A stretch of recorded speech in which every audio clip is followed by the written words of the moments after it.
وسلام على عباده الذين اصطفى وأصلي وأسلم على نبينا المصطفى وعلى آله وصحبه نجوم الهدى وقادة التقى. أما بعد، فأعوذ بالله من الشيطان الرجيم. بسم الله الرحمن الرحيم. هو الذي أرسل رسوله بالهدى ودين الحق ليظهره على الدين كله ولو كره المشركون. صدق الله العظيم. کہ دہکتی آگ میں تنکے نہیں گراتے ہم، دہکتی آگ میں تنکے نہیں گراتے ہم، شکستہ پیڑ کے پتے نہیں جھڑاتے ہم، اور ہماری خون کی چھینٹیں بھی ملیں گی سرحدوں پر، ہمارے خون کی چھینٹیں بھی ملیں گی سرحدوں پر، کہ زندہ قوم کے پتلے نہیں جلاتے ہم۔ حضرات محترم و معزز سامعین کرام، اس وقت ہندوستان کے مسلمان تاریخ انسانی کے دشوار گزار دور سے گزر رہے ہیں۔ مسائل و مشکلات نے ہر طرف سے احاطہ کر رکھا ہے۔ ایک طرف اسلام اور اسلامی آثار و روایات کو مٹانے کی ناپاک کوششیں کی جا رہی ہیں، تو دوسری طرف مدارس عربیہ کا پورا ڈھانچہ باطل کے شکنجے میں ہے۔ پورے ملک میں مدارس پر زبردست الغار ہو رہی ہے اور عالمی سطح پر دینی اداروں کے خلاف زہر افشانی کی جا رہی ہے۔ کوئی دن ایسا نہیں گزرتا کہ فرقہ پرست تنظیموں کا کوئی اہم لیڈر مدارس اسلامیہ کے خلاف ہرزہ سرائی نہ کرتا ہو۔ کبھی ان اداروں کو قومی اداروں سے منحرف بتایا جاتا ہے تو کبھی انہیں رجعت پسندی کا طعنہ دیا جاتا ہے۔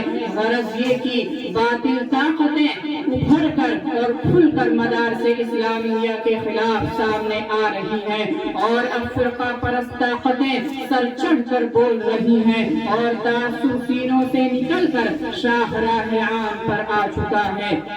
RSS نے آج پورے ملک میں تعصب و عناد کا جال بچھا دیا ہے، اور وشو ہندو پریشد نے پورے ماحول میں نفرت و عداوت کا بیج بو دیا ہے، اور بجرنگ دل جیسی فاسق تنظیم عالمی سطح پر مدارس حقانیہ کی کردار خوشی میں سرگرم ہے، اور اسی پر بس نہیں بلکہ آج مدارس کو دہشت گردی کا اڈہ قرار دیا جاتا ہے۔ جی ہاں، یہ مدارس تو دین کے قلعے ہیں اور ان پر دہشت گردی کا الزام۔ افسوس پر افسوس۔ میرے دوستوں، محترم بزرگوں اور ساتھیوں، ہونا تو یہ چاہیے تھا کہ مدارس کی تعمیر و ترقی میں ہم ہر طرح کا تعاون کرتے۔ یہ مدارس تو اس قابل تھے کہ انہیں پلکوں پر بٹھایا جاتا، ان کی تعمیر و ترقی میں ہر طرح کا دھیان دیا جاتا، کیونکہ یہی وہ مدارس ہیں جن کی کوکھ سے جنم لینے والے علماء کرام کی قربانیوں کے نتیجے میں ملک ہندوستان آزاد ہوا۔ انہی مدارس سے نکلی ہوئی تحریکات کے بدولت اس ملک میں آزادی کا انقلاب آیا، اور انہی مدارس کے جانباز سپاہیوں کے جد و جہد کے نتیجے میں باشندگان وطن نے سکون و راحت کا سانس لیا۔ انہی خانقاہوں کے اندر اللہ اللہ کی صدائیں بلند کرنے والے بزرگوں کی دعاؤں کے طفیل انگریزوں سے نجات اور رہائی نصیب ہوئی۔ بڑے افسوس کی بات ہے، اس کے باوجود آج مدارس کو مسمار کرنے کی کوشش چل رہی ہے۔ میں آج پوری دنیا کے متعصب اور فرقہ پرست طاقتوں کو یہ چیلنج کر کے بتا دینا چاہتا ہوں کہ مدرسہ کسی تعمیر کا نام نہیں، مدرسہ کسی عمارت کا نام نہیں، مدرسہ کسی بلڈنگ کا نام نہیں، بلکہ جہاں کوئی استاد بیٹھتا ہے، جہاں کوئی طالب علم آتا ہے، چاہے وہاں انار کا درخت ہو یا کھجور کا سایہ، وہاں مدرسہ بن جایا کرتا ہے۔ محترم بزرگوں اور دوستوں، مدرسہ تو ہمارا نظریہ ہے، مدرسہ تو ہماری جان ہے، مدرسہ تو ہماری روح ہے، مدرسہ تو ہمارا ایمان ہے۔ رب کعبہ کی قسم، اب انہیں گرانے والے خود گر جائیں گے، اب ان کو مٹانے والے خود پاش پاش ہو جائیں گے۔ باشندگان ہند، بڑے دکھ اور افسوس کی بات ہے، آج یہ سوال کیا جاتا ہے کہ مدارس نے دنیا کو کیا دیا؟ کیا یہ سوال درست ہے؟ میں کہتا ہوں قطعاً درست نہیں ہے۔ ارے سوال تو یہ ہونا چاہیے تھا، سائل کو سوال کرنا ہی نہیں آیا۔ اگر سوال کرنا ہی تھا تو سوال یہ کرتا کہ مدارس نے دنیا کو کیا نہیں دیا۔ باشندگان ہند، تم تو ناصری بن چکے ہو، ارے تم تو غدار بن چکے ہو۔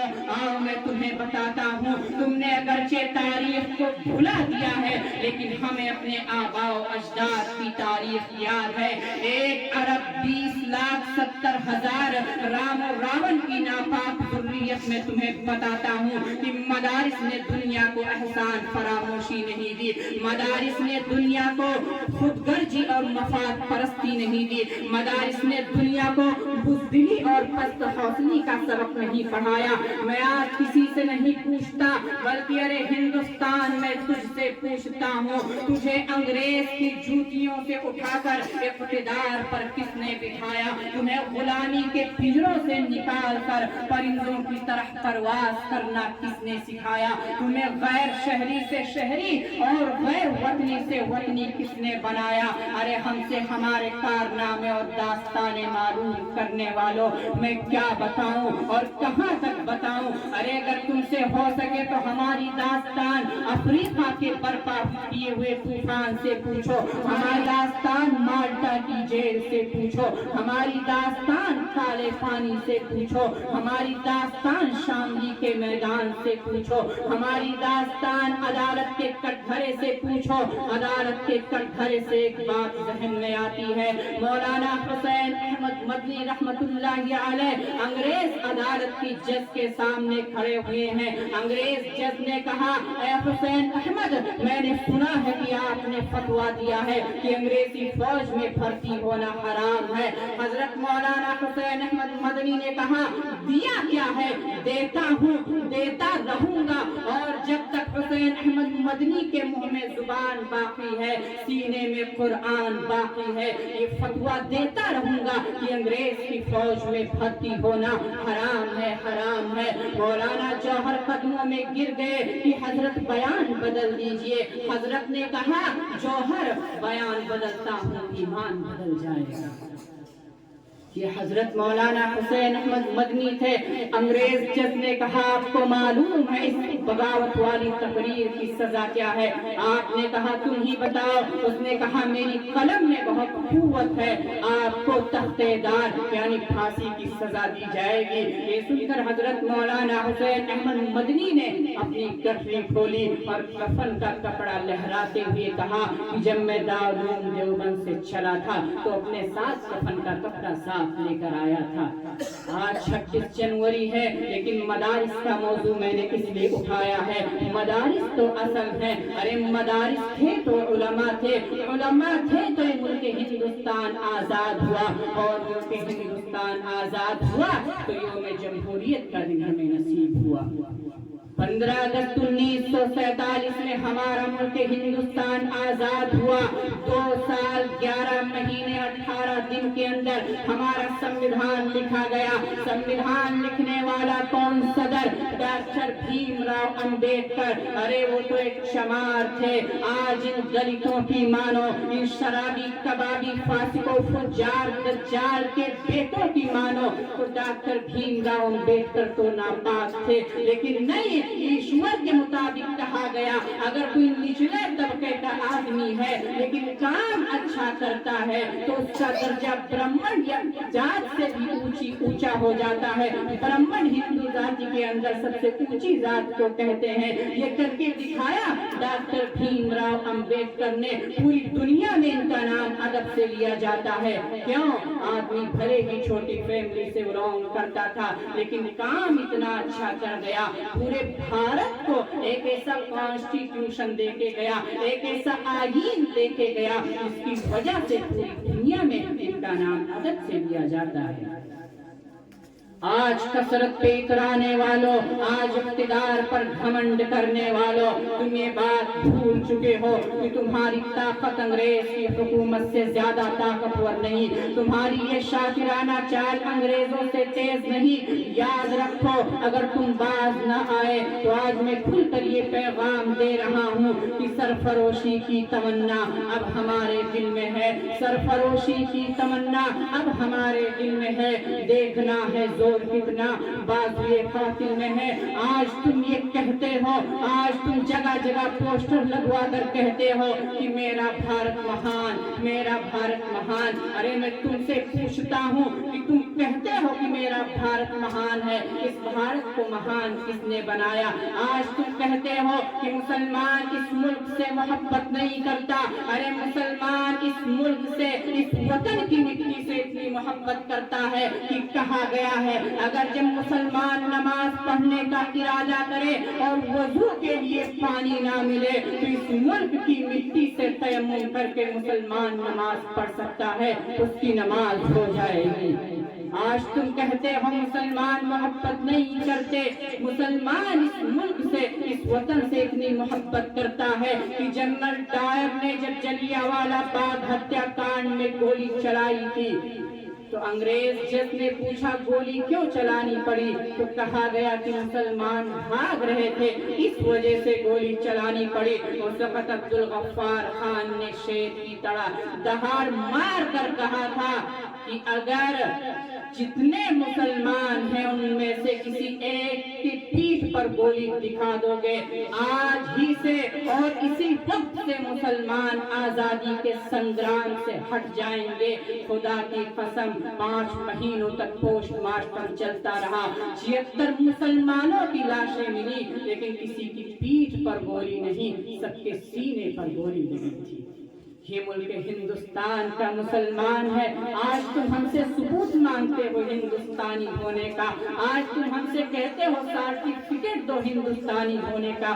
کیا ہماری وفاداری کے لیے، کیا ہماری سرٹیفکیٹ کے لیے دنیا کے اندر جتنی عمارتیں، اس ملک کے اندر لال قلعہ کی بلندی کس نے دی؟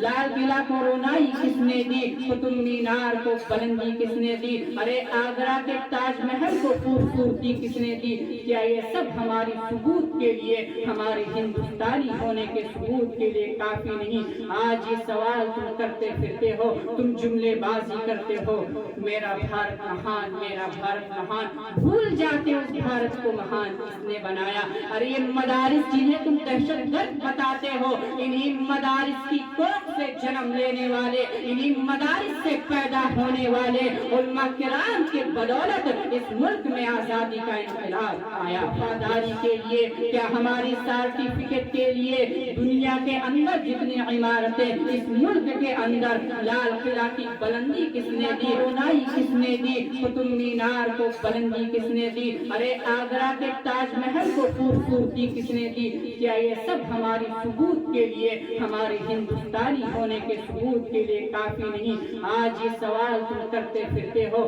تم جملے بازی کرتے ہو، میرا بھارت مہان، میرا بھارت مہان، بھول جاتے ہو اس بھارت کو مہان کس نے بنایا؟ ارے یہ مدارس جنہیں تم دہشت گرد بتاتے ہو، انہی مدارس کی کوکھ سے جنم لینے والے، انہی مدارس سے پیدا ہونے والے علماء کرام کے بدولت اس ملک میں آزادی کا انقلاب آیا۔ میرے محترم بزرگوں اور دوستوں، لیکن سوال یہ اٹھتا ہے کہ مجھے حقیقت بیان کا موقع دیجیے۔ حقیقت تو تلخ ہوتی ہی ہے، لیکن یہ بھی یاد رکھیے کہ اظہار حقیقت میں تاخیر کرنا بھی جرم ہے۔ سوال یہ ہے آج ہمیں یہ دن کیوں دیکھنے پڑے؟ شرپسندوں کو مدارس اسلامیہ کے خلاف زہر افشانی کا موقع کیسے ملا؟ ان اداروں پر پابندی کا مطالبہ کرنے کی ان میں سبق کہاں سے پیدا ہو گئی؟ ان قومی اداروں کو دہشت گردی کا اڈا قرار دینے کی ان میں جرأت کہاں سے پیدا ہو گئی؟ کیا اس میں ہمارا قصور نہیں ہے؟ میں کہتا ہوں ہے، اور یقیناً ہے۔ اے مسلمانوں، خواب غفلت سے بیدار ہو